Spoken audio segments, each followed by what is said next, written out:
है, जिसमें आज हम टॉपिक करने वाले हैं कॉन्स्टिट्यूशन एंड इंडियन पॉलिटी यानी कि संविधान और भारतीय राज्य व्यवस्था। इसमें जो है पॉलिटी को जो है 40 लेक्चर में जो है कंप्लीट कराया जाएगा, जिसमें वे सारे टॉपिक को कवर किए जाएंगे जो हमारे कॉम्पिटिटिव एग्जाम के लिए काफ़ी इंपॉर्टेंट होते हैं। तो आइए आज की क्लास को शुरू करते हैं। तो आज हमारा सबसे पहले है कॉन्स्टिट्यूशन यानी कि संविधान। संविधान जो है दो शब्दों से मिलकर बना हुआ है, सम और विधान। सम का अर्थ होता है समान यानी कि इक्वल, और विधान का अर्थ होता है कानून यानी कि लॉ, यानी वैसा नियम या कानून जो सभी लोगों पर समान रूप से लागू होता है उसे हम लोग संविधान कहते हैं। बात करें भारत के संविधान की, तो भारत का जो संविधान था 26 नवंबर 1949 को जो है संविधान सभा के द्वारा अपनाया गया था, और इसी दिवस को हम लोग संविधान दिवस के रूप में मनाते हैं तथा इसे लागू जब किया गया था वह 26 जनवरी 1950 को किया गया था, और इसी दिवस को हम लोग गणतंत्र दिवस के रूप में मनाते हैं। नेक्स्ट हम बात करें संविधान की परिभाषा के, तो नियमों या कानूनों का ऐसा संकलन जो किसी देश का शासन चलाने के लिए क्या होता है, आवश्यक होता है, उसे हम लोग संविधान कहते हैं। नेक्स्ट हम लोग आगे बढ़ते हैं राज्य व्यवस्था के बारे में। तो संविधान को व्यवहार में लाना ही क्या कहलाता है, राज्य व्यवस्था कहलाता है। अर्थात संविधान को किसी देश में लागू करने के लिए सरकार द्वारा अपनाई जाने वाली व्यवस्था को ही हम लोग राज्य व्यवस्था कहते हैं। बात करें इसके एग्जाम्पल की, तो इसके एग्जाम्पल के रूप में हम लोग देख सकते हैं अनुच्छेद 17 को। इसमें जो है अस्पृश्यता के अंत के बारे में वर्णन किया गया है, लेकिन इसे जो है व्यवहार में लाने का कार्य किसके द्वारा कराया जाता है, तो राज्य व्यवस्था के द्वारा किया जाता है। बात करें ऋग्वेद के 10वें मंडल में वर्णित पुरुष सूक्त की जो कि एक किताब है, इसमें जो है समाज को जो है कर्म के आधार पर 4 वर्गों में बांटा गया है, ब्राह्मण, वैश्य, क्षत्रिय और शूद्र। ब्राह्मण जिसका जन्म जो है ब्रह्मा के मुख से, वैश्य का जन्म जो है ब्रह्मा के जंघा से, तथा क्षत्रिय का जन्म जो है ब्रह्मा के भुजा से, तथा शूद्र का जन्म जो है ब्रह्मा के चरण से हुआ है। इसमें जो है ब्राह्मण का जो कार्य होता है शिक्षा लेने देने का कार्य होता है, और क्षत्रिय का जो कार्य होता है रक्षा से संबंधित होता है। लेकिन धीरे धीरे जो समाज था कर्म के आधार पर न बट के जो जन्म के आधार पर इसका बंटवारा होने लगा, और इसीलिए जो है छुआछूत को बढ़ावा मिलने लगा, तथा इसी के लिए जो है नागरिक अधिकार संरक्षण अधिनियम 1955 लाया गया।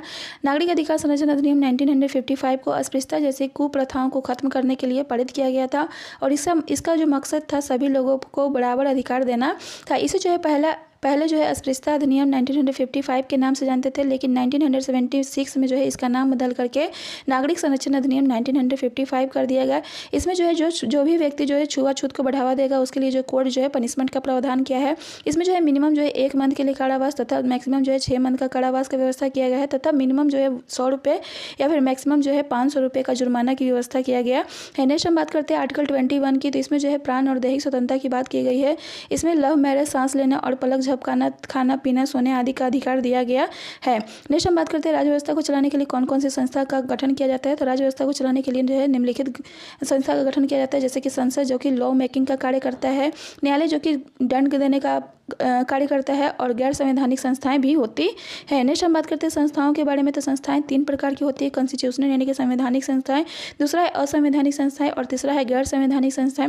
संवैधानिक संस्थाएं वे संस्थाएं होती है जिसका जो जिक्र होता है संविधान में होता है, जैसे कि वित्त आयोग जिसका आर्टिकल 280 में जो है वर्णन किया गया है, और दूसरा है निर्वाचन आयोग जिसका वर्णन जो है अनुच्छेद 324 में किया गया है। नेक्स्ट हम बात करते हैं असंवैधानिक संस्थाओं की।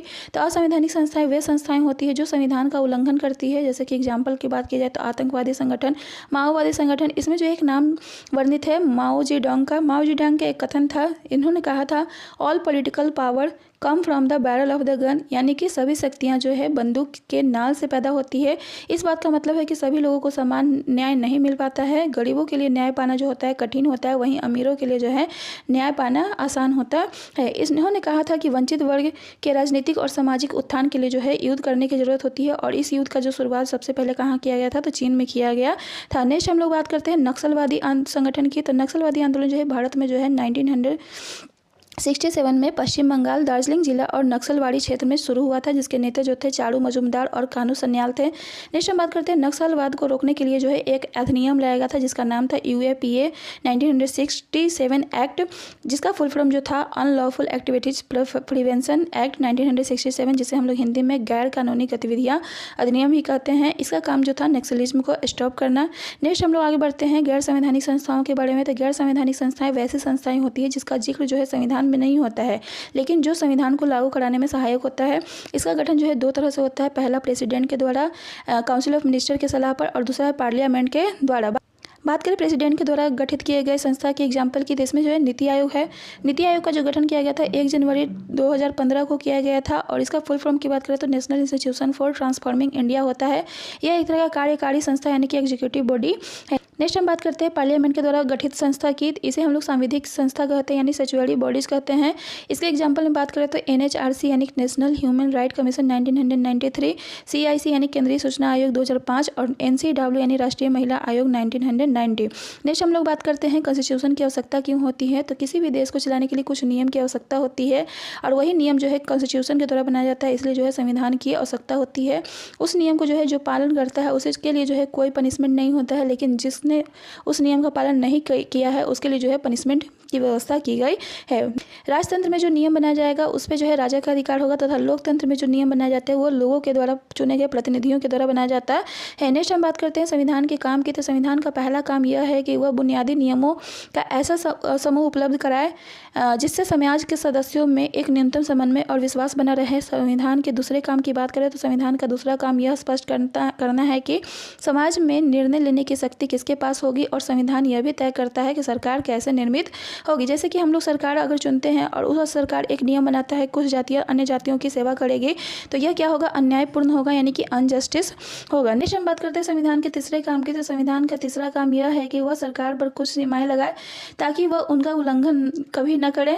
इसके लिए जो है सबसे पहले मौलिक अधिकारों को स्पष्ट होना चाहिए, जैसे कि जीवन जीने का अधिकार सभी को मिलना चाहिए और कहीं भी भ्रमण करने का अधिकार जो है देश में सभी लोगों को मिलना चाहिए। नेक्स्ट हम बात करते हैं आपातकाल की। तो आपातकाल जो है हमारे देश में जो है 3 तरह का होता है, नेशनल इमरजेंसी, स्टेट इमरजेंसी और फाइनेंशियल इमरजेंसी। नेशनल इमरजेंसी जैसे हम लोग राष्ट्रीय आपातकाल कहते हैं, इसका जो वर्णन किया गया है संविधान के 352 में किया गया है।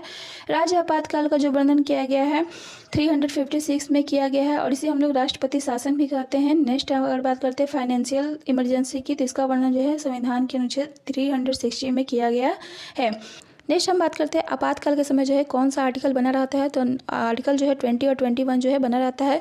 इसे जो है संविधान के संशोधन 44 1978 के तहत जोड़ा गया था और इसमें जो है संविधान के आर्टिकल 359 में जो है संशोधन किया गया था, लेकिन बाकी जो फंडामेंटल राइट होते हैं वह संविधान के द्वारा जो है छीन लिए जाते हैं। नेक्स्ट अगर बात करते हैं संविधान के चौथे काम। तो संविधान का चौथा काम यह है कि सरकार जनता की आकांक्षा पूरा करने के लिए समता प्रदान करे ताकि न्यायपूर्ण समाज की स्थापना हो सके। इसके नेक्स्ट हम इसके एग्जाम्पल की बात करें तो 1982 में जो है सेकंड एशियन गेम हुआ था इंडिया में, जिसमें काम करने का भार जो है ठेकेदारों को दिया गया था और ठेकेदारों ने जो है उन्हें मजदूर की सहायता से करवाया था और उन मजदूरों को जो है कम वेतन दिया था। और यह जो मामला जब कोर्ट में पहुंचा तो उन्होंने अपना निर्णय दिया कि जो भी मजदूर को कम वेतन दिया गया है उसकी जो वसूली की जाएगी वह ठेकेदारों से की जाएगी। दूसरा है मचल लालुंग मामला। मचल लालुंग जो थे असम के व्यक्ति थे और वे जो थे 23 वर्ष के थे जब उन्हें जो है समान मारपीट के केस में जो है 1951 में जो है हिरासत में ले लिया गया था और उन्हें जो है 2005 में रिहा कर दिया था। यानी कि संविधान का यह काम है कि वह जो है न्यायपूर्ण समाज की स्थापना करे, यानी सभी लोगों के साथ जो है न्याय होना चाहिए। बात करें अधिकांश जो संविधान है वो जो है लिखित होता है। तो आज के लिए बस इतना ही, मिलते हैं नेक्स्ट लेक्चर के रिवीजन में, तब तक के लिए बाय बाय। अभी मैं आपकी पुरानी रील को सेम टॉपिक पर कुछ ऐसा बना सकता हूँ कि उस पर कम से कम 5 लाख व्यूज तो आ ही जाएंगे। वायरल होने में किस्मत नहीं टेक्निक लगती है। और आप ये टेक्निक कहाँ से सीखोगे? ये दिन भर 5-6 घंटे रील्स देखकर? सुनो।